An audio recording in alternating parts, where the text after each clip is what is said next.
Hello friends, this is Bhargavi. ఈరోజు నేను మీకు టమాటా రసం ఎలా తయారు చేసుకోవాలో చూపిస్తాను. ముందుగా టమాటాలు, పచ్చిమిర్చి, చింతపండు, కొత్తిమీర, కొన్ని మిరియాలు, కొన్ని వెల్లుల్లి రెబ్బలు, కొంచెం కరివేపాకు మిక్సీ జార్లో వేసుకొని కాసేపు క్రష్ చేసుకోవాలి. తర్వాత స్టవ్ వెలిగించుకొని బాణలు పెట్టుకొని ఆయిల్, తాలింపు గింజలు, జీలకర్ర,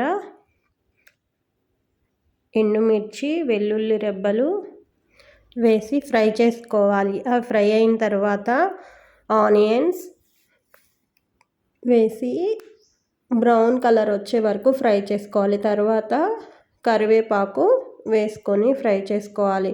కరివేపాకు కూడా ఫ్రై అయిన తర్వాత మనం క్రష్ చేసుకున్న టమాటా, చింతపండు పల్పుని వేసుకొని దాన్ని కూడా పచ్చివాసన పోయే వరకు బాగా ఫ్రై చేసుకోవాలి.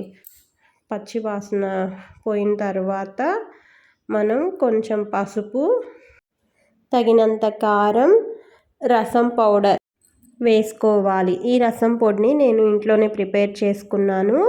మెంతులు, జీలకర్ర, పచ్చిశనగపప్పు, కందిపప్పు, ఎండు కొబ్బరి, ఒక ఎండుమిర్చి వేసుకొని మెత్తగా పొడి చేసుకుంటే రసం పౌడర్ రెడీ అవుతుంది. ఇది కూడా వేసుకొని తర్వాత వాటర్ యాడ్ చేసుకొని తగినంత సాల్ట్ వేసుకొని మూత పెట్టి బాగా మరగనిస్తే రసం రెడీ. రసంను దింపే ముందు కొత్తిమీర చల్లుకొని సర్వ్ చేసుకుంటే గుమగుమలాడే కమ్మని రసం రెడీ. నా ఛానల్ నచ్చితే సబ్స్క్రైబ్ చేసుకోండి ఫ్రెండ్స్.